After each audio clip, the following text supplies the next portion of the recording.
Look at that. It actually worked the first time. Welcome back to Wrestling with Ski, episode 99, part 2. My reaction to Crown Jewel.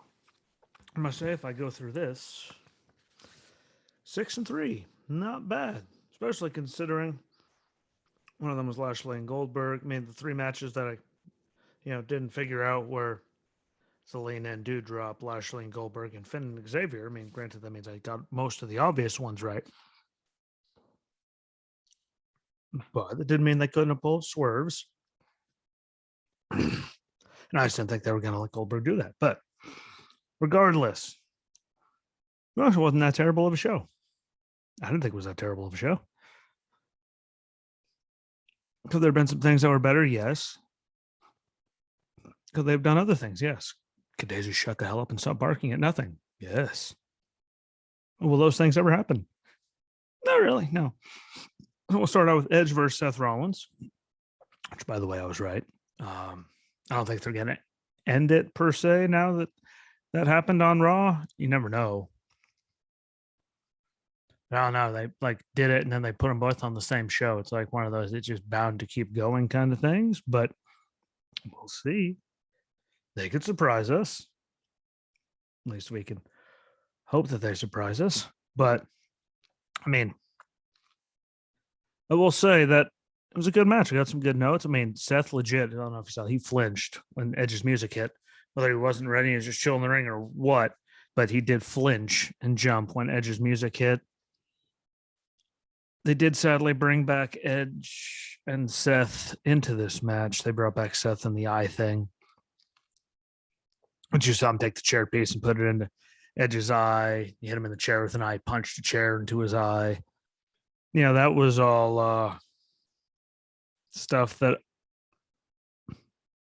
I wish they didn't use. I really wish that was going to be over because I thought that whole thing was just dumb. I do give Malachi Black credit for doing up that eye to carry that on because it was a phase in his career. So you do have to give him credit for that. Let's see who wants to say something. Don't want I need to talk to, but he did carry that on. So I mean, he did still, like Malachi does, still put that in there as a part of his career. So I give him credit for that. I just wish it was done and over with because we knew that he's not really doing stuff to eyes and all that. I was just hoping that was like done and done. But I mean, there's a lot of good stuff. I mean, Rollins attempts to steal a concerto, which a lot of people have done. Obviously, it was him and Christian's thing. Michael Cole saying that, who knows better how to do damage with a ladder than Edge? Maybe the Hardy Boys, because that was their thing. But Rollins tries to steal the concerto, doesn't work, but he does steal the Unprettier, which was Christian's. It's Christian's move, and naming that in the WWE. So, which Edge used. So there's a little thing, back and forth, them stealing that.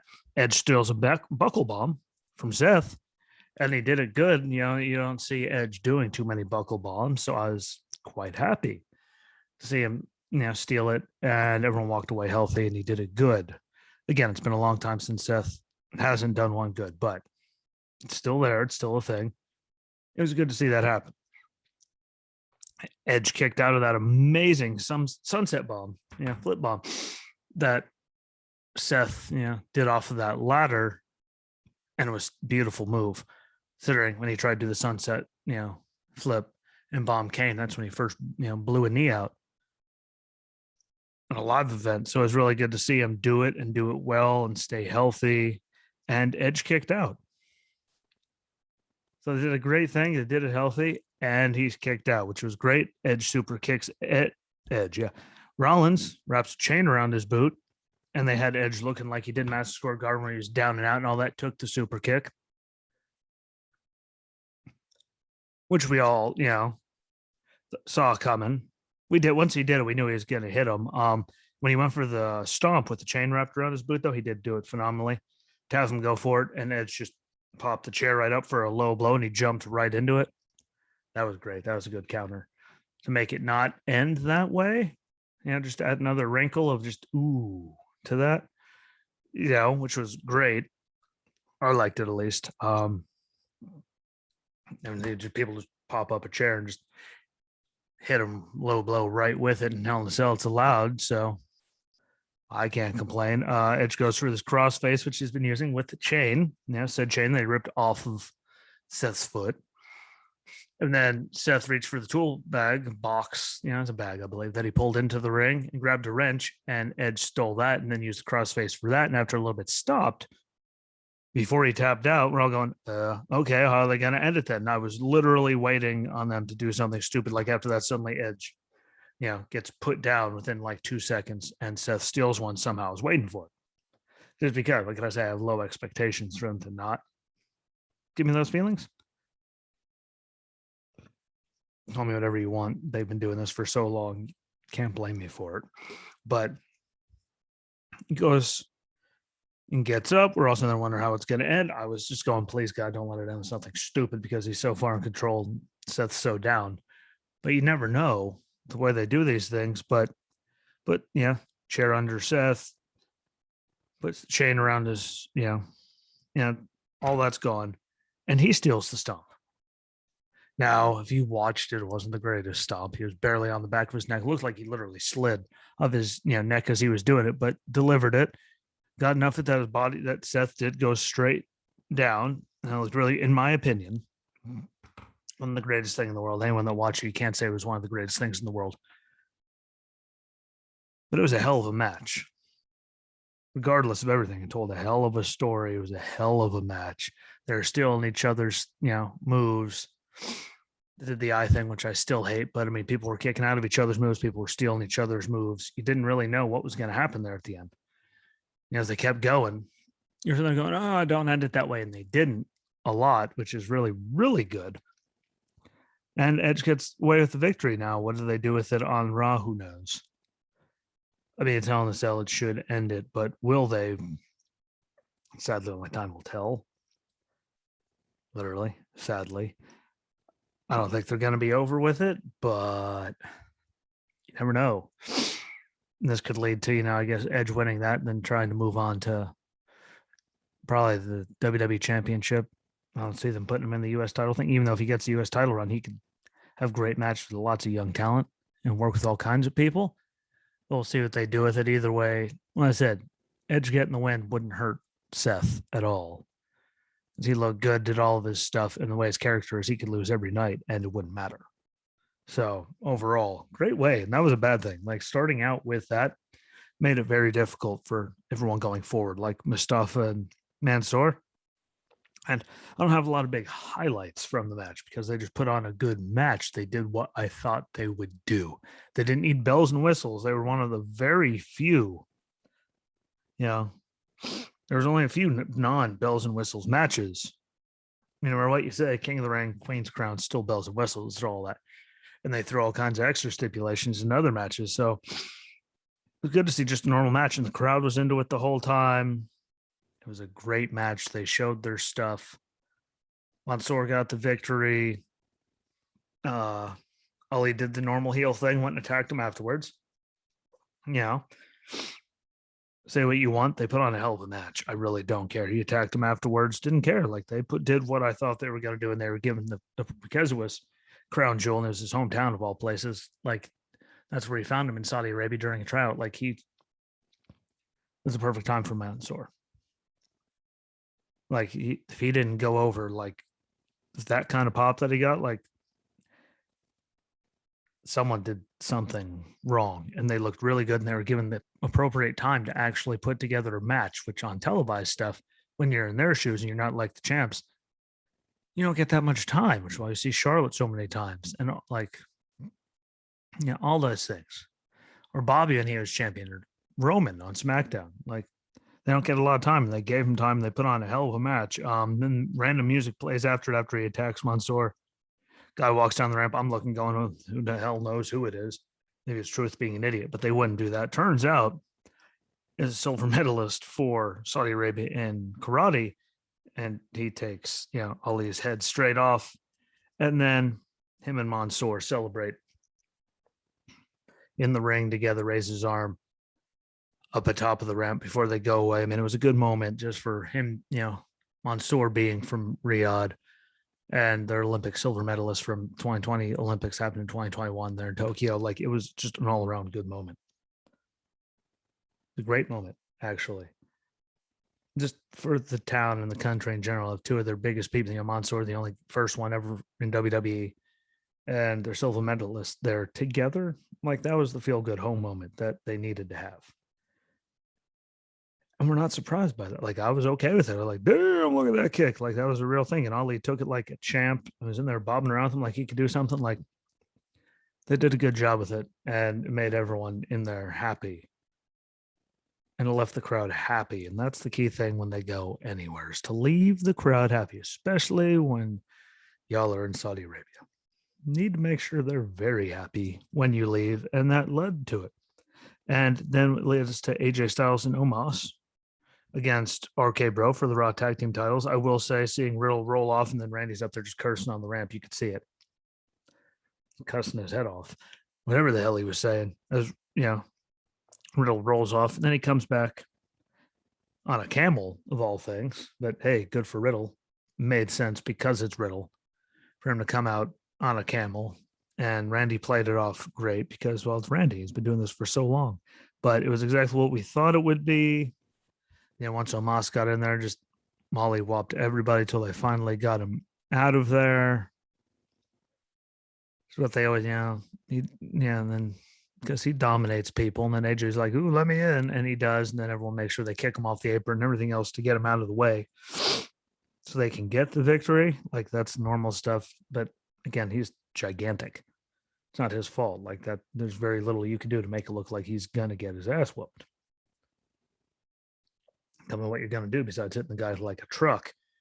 And I took a full-size Silverado to left hip, and guess what? I was walking very shortly after. Didn't even put me on. They were going like 65. So there's very few things that could take out Omos in real life. So they get Randy back in there with AJ. And, they're two of the best ever, their generations, bar none. So them being in the ring together is great. With all the stuff, they normally do to keep Omos out of the thing and to get him preoccupied, and, or anything has to happen, which sadly, that just happens when you're that big. But he goes for a phenomenal forearm. Randy pulls the counter and drop RKO. We see him do it to a million people with a million different moves. And it still looks pretty every time. So good on Randy. Because as many times as he has countered something and caught someone in an RKO, whether it's Evan Bourne with the shooting star or that, it's looked phenomenal. And he pulled that off and tags in Riddle to get the floating bro to hold on to the titles. And like I said, them being champions is better overall because of the tag team division, the more people they can work with compared to AJ and Omos.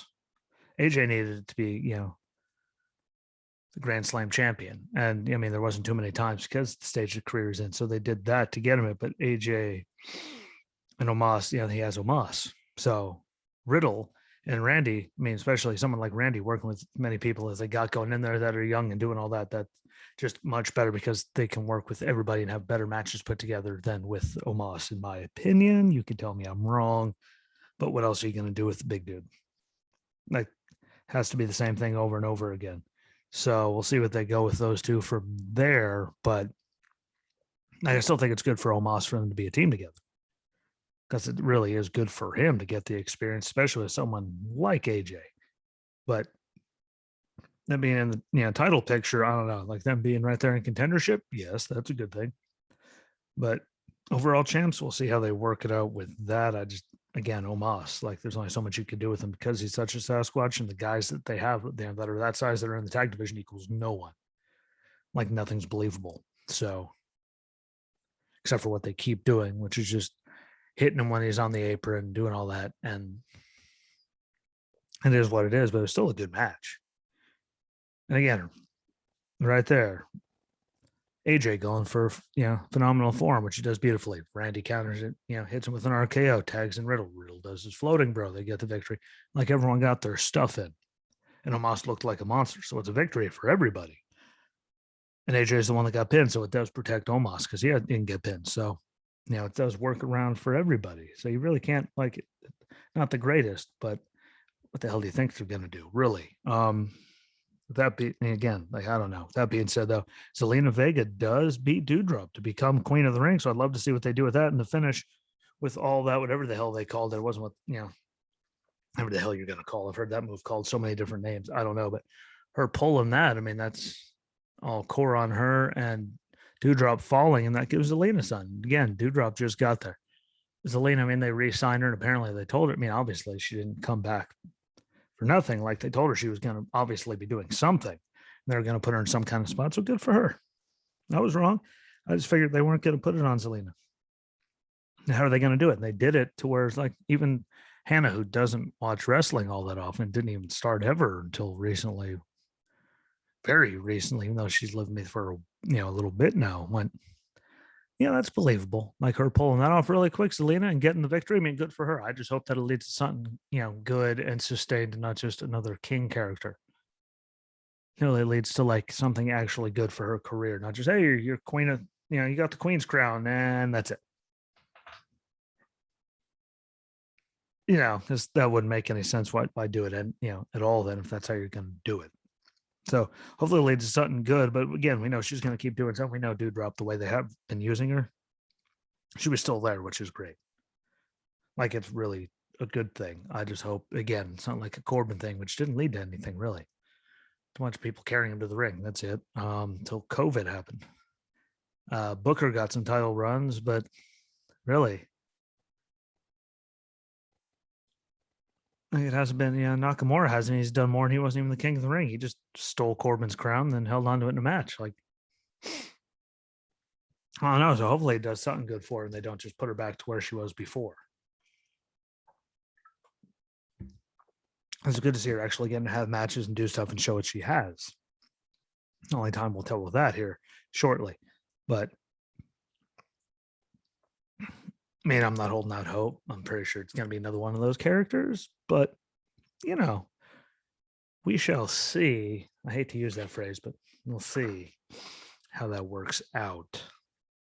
Which leads us to Lashley and Goldberg in a no holds barred match, which also got added a Falls Count Anywhere match. It's the showing on the air, which I was okay with. I mean, they should have just made it that way anyway, because no, Falls Count Anywhere. I mean, pretty much the same thing.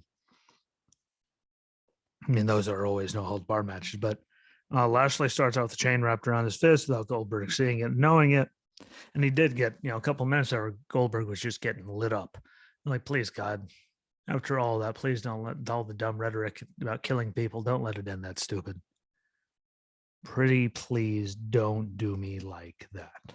And thankfully, they didn't. Granted, who didn't, like, if you watched it, who didn't see Goldberg sidestepping Lashley and him going through that table he set up in the corner? We all saw it. We all knew it was coming. But Goldberg, who doesn't play off crippled very often, did it well.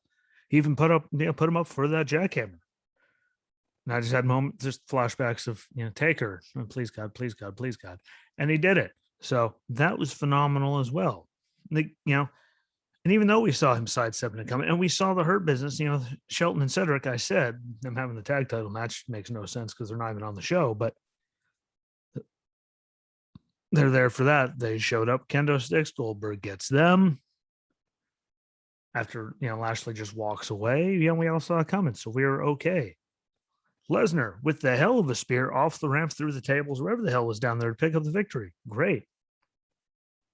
Like, it was a good ending, and they landed it good. Everyone walked away. Like, it was good overall. Like, no one died, obviously. He didn't kill anybody, like he kept saying, which just, no one saw it coming. No one thought it was going to happen, but it was just dumb to keep saying it. But it was still good. Like, who complained about that? Who could complain about that?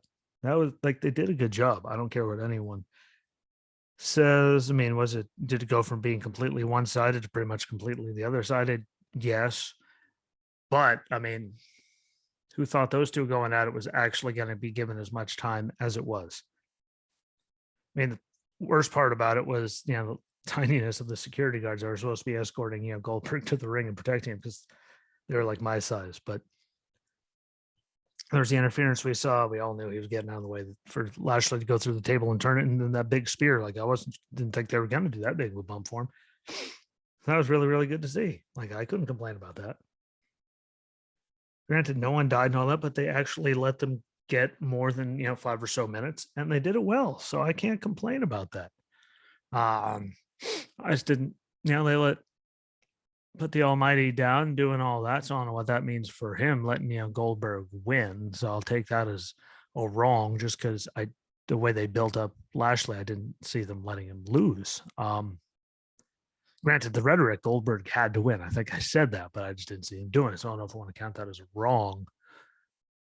But I figured they would give it to Lashley over Goldberg just because the way they built him up. But it seems like Lashley's on his way back down, even though I thought minus him on the microphone, which he still sucks. So he couldn't be it right now without MVP. Like he's either really on or he's really bad. Like he was having his best matches of his career, like the stuff he was doing with Drew and Braun before they got rid of him. Like he was taking more bumps than you saw in a very long time. He was doing all kinds of stuff, which was really, really good in my opinion. So him losing to Goldberg, maybe that's a way down, or maybe they just move on. He gets pissed off and just goes after someone. But can't go after, Big E again. So we'll see what they do with that. I don't know. Maybe they'll go back after Priest, even though it doesn't make sense. Maybe he'll just go away for a little bit. I don't know, but still a better match than most of us probably gave them credit for. So I can't take that away from them. Let us to Finn Balor versus Xavier Woods for the King of the Ring final. I just figured they'd give it to Finn because we didn't want, but I did say if they have Xavier win, then him and Kofi against, Nakamura and Boogs for the real king. So they could do that. So as I could say, either way, I just didn't think they were going to pull the trigger on that. Now Finn gets to keep doing his thing. Xavier gets his moment, and they had a great match. I don't care what anyone tries to say. They had a hell of a match. Like those two put on a great one. Xavier showed what he was, made of against someone like Finn, who he knew what kind of match he was going to put on. So if it wasn't good, it wasn't on Finn. And I still thought it was a great match. Wasn't the greatest match of all time, but it was still really good. Made them both look good. Xavier gets his moment finally. I mean, it's not as big as Kofi getting the title or, the WWE title or Big E getting the WWE title, but it's a start and it's his big thing. That's what he said, made him want to be a wrestler and all that. So it was good. Kofi not being there at all, didn't show up to help him, didn't show up after he won while he was up there getting, putting the crown on and all that, which is really good. I just want to see what they're going to do with it tomorrow night, is in him with, the crown and Nakamura, if they're going to do something with it immediately tomorrow or what's going to go on. I'm sure Nakamura and Boogs are going to show up. Like it just doesn't make sense for them to not show up. But we'll see if they actually pull the trigger. If they do, let's go and knock down another one of those things to put on the little clicker as to things, ideas that I apparently gave them and was right. I said it, I called it. I'll see if they actually do it. But it was good. Xavier deserved it. I mean, he's been around for how long? And he was normally just the piece. It was just him and Francesca. And he got it. He put together good matches. Again, I hope they continue as him versus that, whatever, but they do something with it. Because now he's the king. Him and Kofi are still New Day going over there, so they had to do something unless they split him up and give him a singles run to go up to the IC title or something. I don't know, but I'm guessing it's going to be Boogs and Nakamura first going after things. Regardless, he won it. Regardless of him and again Nakamura, those and Boogs and New Day facing off, and Nakamura wins to keep being king. And Xavier still won it, regardless of any story they pull off. He still did it, and that was his thing. So good for him. And I thought it was a good match. I didn't have the highest of expectations, but he still killed it. I don't care what anyone says. That was a good match. So just Drew and Big E, and we all know that Big E was going to win, obviously, because Drew was going to SmackDown. But the big things is, Big E countered a Claymore into a submission, which you don't see. You don't see it really counter at all, except for people stepping out of the way, and then he normally still wins. So that was cool. Drew kicking out of a big ending, which you really don't ever see, regardless of if he's in New Day or doing his own thing before New Day and all that. So that was cool to see for me. Big E kicks out of a Claymore, which literally, Lesnar did it. maybe Bobby. Like, you don't see too many people do it. So it was good to see them build him up like that as big of a deal. And Drew can keep moving on regardless. It was a great match. And then ending with Drew going for a big ending and Biggie countering into a big ending of his own. I was okay with that. You know, it was a great match. Like, they did a great job with the match. We all knew they were going to. Biggie got the victory like we knew he was going to, and I can't say anything bad about it. I mean, I'm sure there's someone out there like Drew or something that can find something bad about it. I'd like to pick on Drew. But again, another good match where they didn't get anything stupid involved. It was just two guys going out there having a match, which you don't see very often. Like, that was the most we went through a single night in WWE in what, years? With how many matches we had not end with people getting involved. There's what, two? The whole night? Like, and guess what? We all saw both of them coming with the style of match that it was. So, can't complain about that. We all saw it coming. We all knew it was going to happen. And it was still a glorious night. Drew looked great. Big E looked great. It's a good send off for Drew for his, time on, on Raw to go into SmackDown after he held it down during the COVID. I mean, he was the guy during that whole Thunderdome and all that era until right there at the very end. So that was like really cool to see him get to go out having that match, even if he lost. He, did the favor and put on a great show with Big E to help, make Big E look even better than he is. And I'm okay with that. And it was, again, another good match. Like, it was overall a really good night to me. Like, you could say it wasn't, but it was really good overall night. And I was completely okay with it. Which led us to the triple threat with Becky defending against Bianca and Sasha. I was called that one too. And I told you Sasha, wasn't going to win just because Charlotte was already there. Like, that would have been the super swerve. And then everyone, what the hell do we do now? But as Charlotte was going to SmackDown with the title, we knew Sasha wasn't going to win. And I must say, it probably has to be weird for the females who are normally not that much clothing, be in full body suits and t-shirts when they're not normally, especially in like Saudi Arabia or something. I imagine that made them a lot warmer than normal. So that was just my thought. Never mind not seeing it, how the normal gear, like, it just had to be weird. But Becky doing the double disarm her, even if it got countered, was cool because we got to see Bianca's strength again. I mean, they did a really good job with the three of them. Like, they have really good chemistry together, I'll say. Like, I thought they did phenomenal in the match all across the board. I mean, everything that happened at the end, we're sitting there watching you, finisher after finisher after finisher, people throwing each other out of the ring.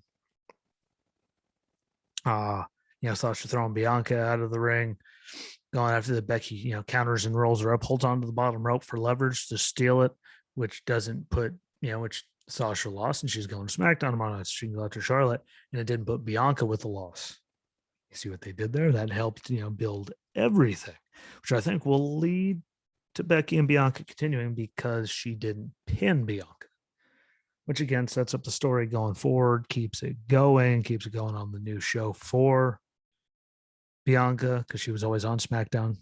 Like, it was good the way they did it. They put on a hell of a match. I mean, but again, that Hell in a Cell match at the beginning, like, it was hard to battle with that. And then we all knew what was coming up afterwards. So I think they held their own with it. And everyone was so into it too. But again, last time they were there was the first time we had a female match. So, I mean, like, it's new for them. And it was so good. Like, they tore the house down. All the women did. Again, Vega looked good. Doudrop looked good. Becky, Bianca, Sasha, they all looked good. We all knew Sasha wasn't going to win. I thought Bianca was going to win. No, I didn't. She's going to win overall, though, because she's going to Raw. Seeing if everyone's paying attention, I had the results right there. At least my predictions. Bianca's overall, because she didn't get pinned, is the winner. Becky pinned Sasha, so then that title goes over to Raw officially. They swapped them over. Sasha was the one that lost that, but Bianca still looks good. Like, did all that, but Bianca was the big winner. I mean, Becky held on. Sasha doesn't matter because she's not going after that title. She's going after Charlotte's now, so that doesn't matter. So they did a good job playing it all off so no one got hurt. So I'm okay with that. And we'll see what they do. When it comes to Sasha tomorrow night, SmackDown and Becky and Bianca on Raw, but I have an odd feeling Becky and Bianca isn't over yet. Call me whatever you want. That's not over yet. That's not done. They're going to keep that going regardless of who wins in the end. They're going to keep it going, which leads us to the main event, what we were all waiting for. Brock Lesnar versus Roman Reigns. Told you there was going to be some kind of stupid. Roman entered first, which was weird, but because he's the champ and all, but it is Lesnar. Lesnar, I might add, looked more cut than we've seen him in years. Even when he made his first comeback there after UFC, he still looked more cut than he did then. Like, he's in great freakish shape, and he's already a freak, so he didn't need much help with it. Yet there he was, a complete and utter freak, but in great shape. They do the normal thing, but Roman, had control at the beginning. I will say that him doing a Superman punch, the way he does it too, guy that was actually UFC champion, is weird, but it's his moveset. I get it. They did the whole thing. He just adds the arm thing, but it's still weird. And the match turned around with Brock having the greatest timing I've seen anyone have, really, with him jumping as Roman was going for the spear. Like, that was perfect spot on timing for Roman to run into the turnbuckle. So good on Brock, because he does, like, the first match in 19 months. And he did that better than most people do. So most anyone does, actually, which was great. I mean, perfect timing. He was getting right there. He jumped perfectly. Wasn't one of those like you're watching going, okay, he jumped like he was way out of the way and the guy kept going. He did it. We're like, okay, but he couldn't stop if he wanted to. So they did a good job there. Roman kicked out of the first F5. There we go. He countered the second one into a guillotine, which I don't think we've seen. I think we've actually seen anyone do to Brock. I could be wrong on that, but I don't think we did. Say, correct me if I'm wrong, but I don't think I'm wrong. So that was cool to see. That was really good counter. And, obviously didn't end the match. I do have to say Charles Robinson, like when horrifically blatant, like when that F5 happened, Roman into the official, he literally ran towards it and jumped. Like, you could see him do it. That was ugly. That was really ugly. So, no kudos to him, but we knew it was going to have something stupid. It had to, but Charles Robinson, you've been doing this long enough. You shouldn't have jumped directly into that. To me, I was going to go, well, he, like, even Hannah, again, who barely, pretty much never watched until in the last couple of months here, she's way behind. He ran into that. Like, yeah, he literally ran over and jumped into that. Like, they make it look that obvious. And I must say, it's amazing how quickly new refs get down to the ring as dumb things are happening with, titles and all that. And there he is running, but they don't care about any of that. Like, find a way to do that better. Could have just had them, wake Charles back up instead of having a new guy running down the ramp as all that dumb is happening, because that ramp's that big. Like, he saw it all and then not care. But, Heyman throwing the belt in there as they're both down, yelling, what to do with it. You don't know who he was talking to, which keeps the suspense and the drama up for when they have the rematch, because the way they ended it, there's going to be a rematch, which was phenomenal. But then it comes down to the normal, Roman gets a victory after the Usos come down, super kicks, championship, and he steals one, which sets it up farther down the road, which is, what they wanted, obviously, was for them to have a rematch the way they did it. Don't know when, don't know where, but they set it up perfectly to have a rematch. So we'll see when that happens. I take a 6-3, except for, two of them I said, who knows? So really, I'll go with 6-3 though, because I checked the wrong guy, but technically 8-1 overall. But it was a good show. For what they had, there was just so little stupid involved with people getting running interference and all that, that, you really can't complain. There was some predictable stuff, but even in the predictable stuff, they still put on good matches. So, which is something that, pay-per-views here in the States, it's very hard for us to get that. You're just going, this is dumb. Like, I actually left kind of okay with all that. No one almost died like last time or anything weird. So I consider it a good night. Call me crazy, but I liked it. So Comment and tell me if you think I'm wrong. Whenever you get to watch it, the video will still, all that'll still be here. If you're listening to it on audio, find the video on YouTube, Facebook, Rumble, and comment. Tell me what you think. Start it on Facebook. More people there. Start a conversation in the comments. Do it on, YouTube, because that helps me out. I thought it was overall a really good thing. Like, they put on good matches. They put on a good show. The crowd seemed into it the whole night. And that's all you really won. They didn't do a bunch of the normal, like there were more interferences from people in the women's matches there for a couple of weeks than there was the whole night here. It's just in main events that they had the people getting involved. So that's just amazing. It was overall good. I liked it. Again, comment, tell me what you think. And please don't forget, write reviews. Writing reviews puts me higher up on the list so more people see it, which helps out everything. Yeah, I consider it a good night. A good afternoon here, a good night there. But let me know what you think. Again, follow along Facebook, YouTube, Rumble for the videos. And all the listening platforms, especially Spotify, Anchor, Breaker, Overcast, Sketcher, Radio Public, Pocket Cast, Apple, Google Podcasts, and Spotify. All of them. Follow along on there. I can keep track of all those. Anchor gets some, I get some. I don't get a lot, but anything really. But check it out there. It's easier. The whole thing is there. You can listen to them in your car without looking at my face, even though the wall there's amazing. But follow along on there. But again, I really like follow along and share out the videos, and like, share, comment, and repeat on all of them, because it helps out, especially sharing them out helps immensely, because it gets more eyes and ears on it for free, and I greatly appreciate it more than you know. And tomorrow is a good show, so check that out. Turn 100.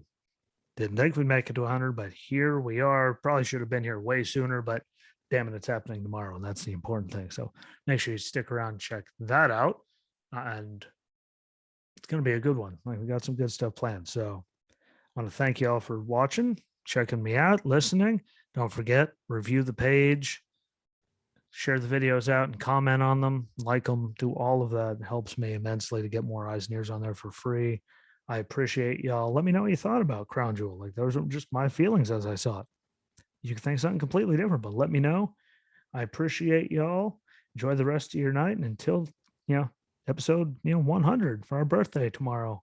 Enjoy the rest of your night, and peace.